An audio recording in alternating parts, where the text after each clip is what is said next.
Hi guys, welcome back to my channel. Today I want to talk to you about something that is very dear to my heart, and since we are in October, and October is the National Pregnancy and Infant Loss Awareness Month, and I decided to tell you a little bit about my story.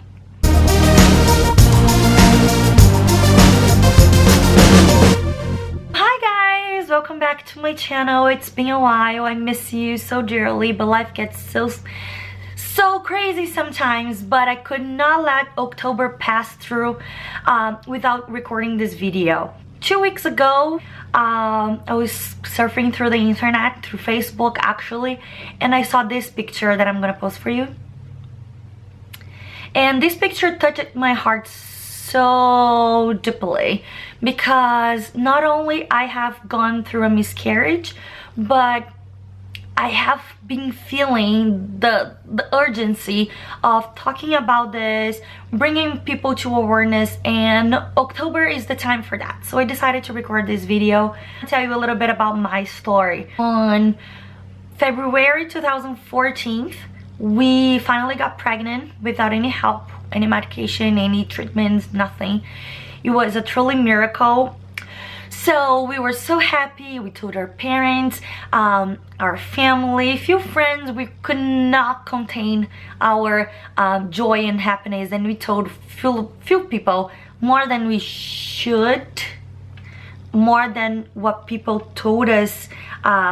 You know, you should keep it a secret for the first trimester. So we couldn't help. We were so overjoyed. So we were telling people here and there. So it was such an amazing time of my life. I believe it was the happiest day of my life.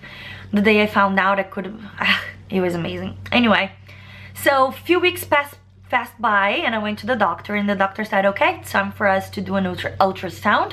You were almost 6 weeks. I think I was 6 weeks and 2 days. And then we went to the doctor to finally do the ultrasound and hear our baby's heartbeat. Unfortunately, on that ultrasound, we could not find the heartbeat.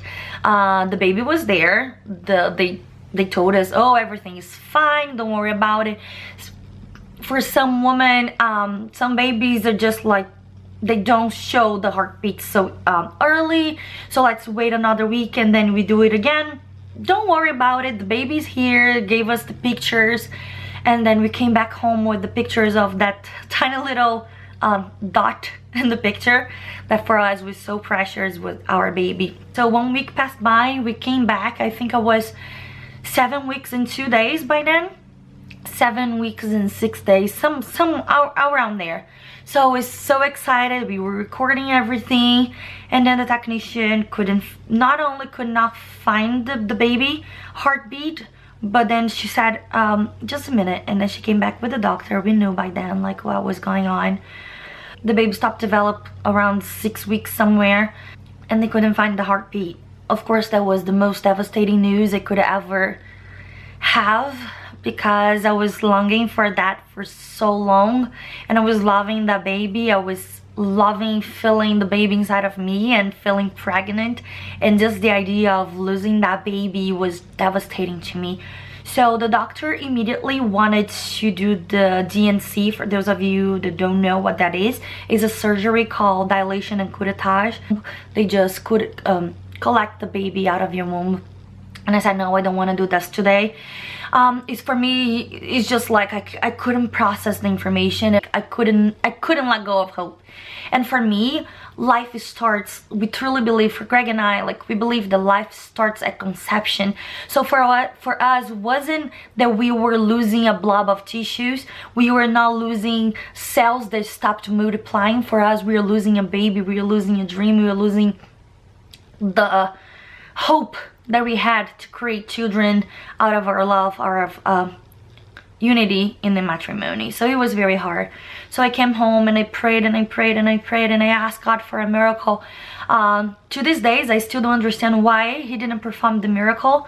It's one of those things that I believe I'm only gonna understand when I'm in the glory of heaven, reunited with my baby in the glory of God in heaven someday. And I prayed and I prayed, and I truly believe that God sent angels to guard me and guard that moment for me, because as soon as we got in the hospital, we were gifted with such an amazing medical crew, from the receptionist to the doctor that performed the surgery. The nurse, I will never forget the nurse. She prayed for us, she gave me hugs, she said, I'm not gonna start this until you're ready. And it was very dearly for me to know that even though I was feeling that way, I was totally sad, God has not forgotten me. He has not forgotten me. He was with me until the end. Greg could not go through the surgery with me, so I was only surrounded by the nurses. And I believe they were angels to me, because they were holding my hands until I was out. I was shaky because I was so nervous, and I asked the doctor to do not put me under until I saw the ultrasound. I wanted a last ultrasound, one more. And when I woke up, a few moments after that, I was feeling so sad. I was feeling like something was so empty inside of me, you know, like it's so hard to explain. And I told my family that I was okay. Of course, I was feeling the hand of God all the time with me, but I was okay just with Greg in the hospital. And I want to give a shout out to my mother-in-law, because I told her she didn't need to go to the hospital, would be okay. But even though she didn't even want me to know that she was there, but as soon as I got in, Greg told me right after that she arrived to the hospital, and she stayed in the waiting room praying the rosary for me. So when I woke up, of course, I asked the nurses to call her in, and she was there praying for me. And I believe truly in the power of prayer, so people were truly praying for us, which made that moment bearable for us to go through. So one of the things that I want to point it out in this video is that how hard it is to go through a miscarriage, especially for you guys like us that were trying for so long. But first of all, people deal with this in different ways. And for me, it was a dream that I was losing. As I said before, it was a hope that I was losing, and I wanted to live that moment without being negative, without being how can I say, feeling sorry for myself. But that was a life that I was missing, a life that I was just not gonna be able to carry anymore, a life that I would never meet in person. So for me, it was very important to honor that baby. And for me and Greg, there's an institution here in Lancaster called Share of Lancaster, which they collect the remaining of babies. They collect with the hospital, and then we can bury our baby. So for us, it was very important. It was a very important way for us to heal, was to bury our baby. So Share of Lancaster, I'm gonna leave the link down here, because they are an amazing institution, and I think every state could start something like that, because at no cost they collect the remainings of our babies together with other women's lost, with other babies, and once a month they put inside of a casket with all the remainings of the little babies, and they bury for us. So we were able to actually go to a ceremony. A priest was present, did the ceremony, blessed our families, and said a prayer, and we were able to lay our baby down to heavenly sleep, as we believe. So for us, was very important way to heal. And second, to name our baby, because we do not want to forget that we were pregnant and this baby is waiting for us in heaven, because we truly believe that this is the life to be celebrated forever, from the moment of conception to the moment of natural death. So this life, it has to be celebrated forever. That's why when I was going through Facebook and I saw that picture, for me it was just like, this is exactly how I feel. I don't want to forget this little baby. So the second step for us to heal was to name our baby. Since we were not able to know if it was a boy or a girl, we were looking for names that would be great to either a boy or girl. So we named our little angel Julian, and up until today we talk about Julian, we pray for Julian, so we ask for his intercession, his or her. We believe that would be a he. I don't know why. Greg and I have this feeling. One day we'll know in heaven, which, you know, we truly believe that we'll see this baby again in heaven.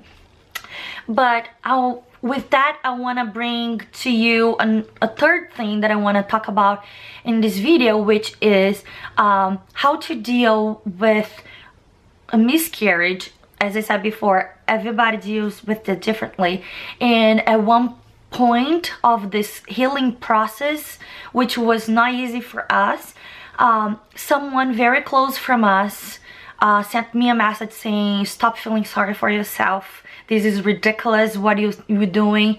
And I actually was only feeling shameful, and I was not telling anyone how I was really feeling, like the shame that comes associated with it, the loneliness that comes associated with it. And this person that was very close from us said this to me, and that crushed my heart.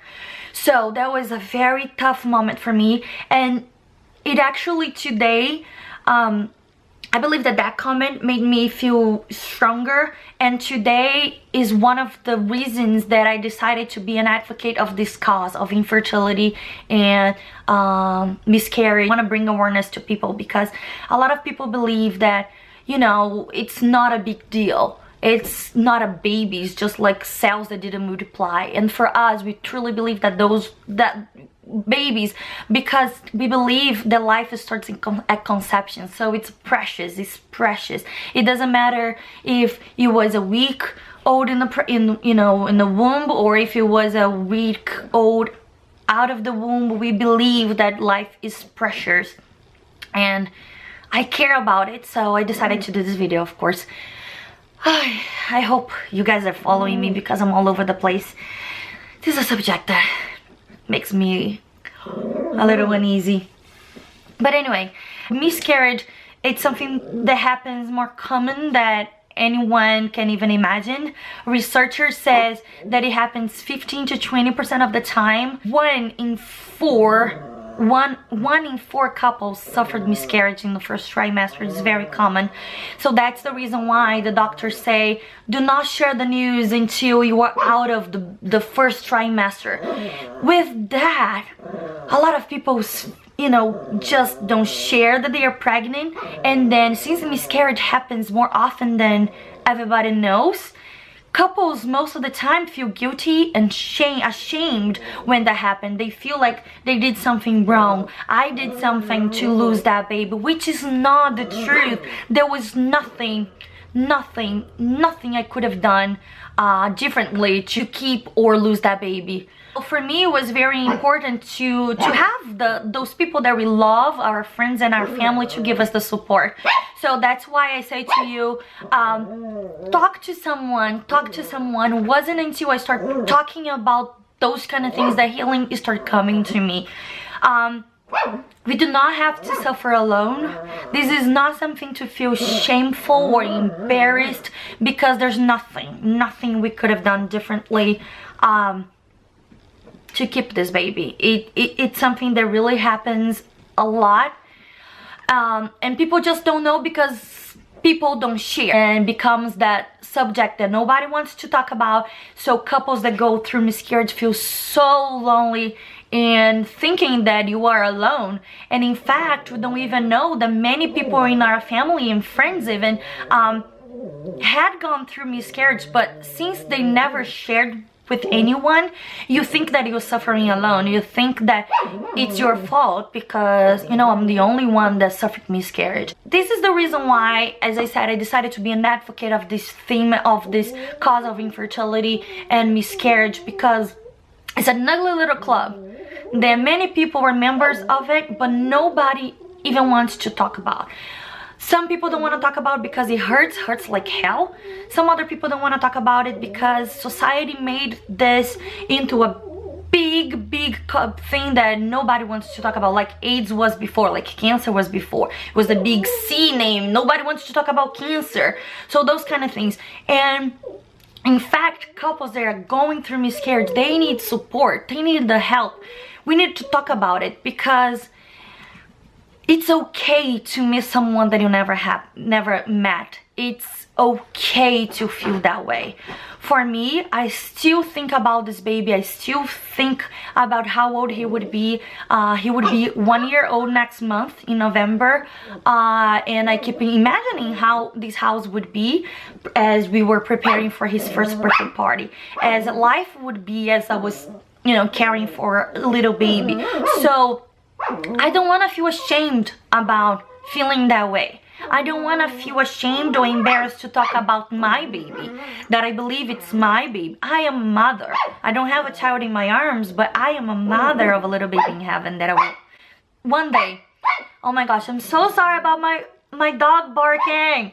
Arthur, he wants a little ball. But anyway, so guys, I really hope this video has helped you somehow. If you think that this video is gonna help someone, please make sure to share, because I'm not putting my life on the internet to feel sorry for my story or to make to become a big YouTuber. All I want to do is help people. And I know that we have this tool, which is YouTube, so that's why I'm putting these videos out there. But I need your help to let this message go through all these couples, all these people that need help. So if you could please help, share this video, and don't forget to subscribe, click on the thumbs up so I can know that you're enjoying those kind of videos, this kind of talks that I do sometimes. Alright? A big hug and big kiss for you. If you had gone through miscarriage, I know you're feeling, I know what you're going through. Please leave your comments, send me messages, questions, whatever. Just don't ever think that God is punishing you. He's never punishing us. I believe that I had to go through miscarriage for a reason. Maybe it's to help other people through those videos, to bring people closer to God. I don't know. I have no idea. But I truly believe that I was not punished by anything that I did, and I've been actually being blessed by every single step, and God has been glorified in every single step. I really hope this helped you. A big hug if you had gone through that, because I know how much it hurts. Have a good day, guys. Bye.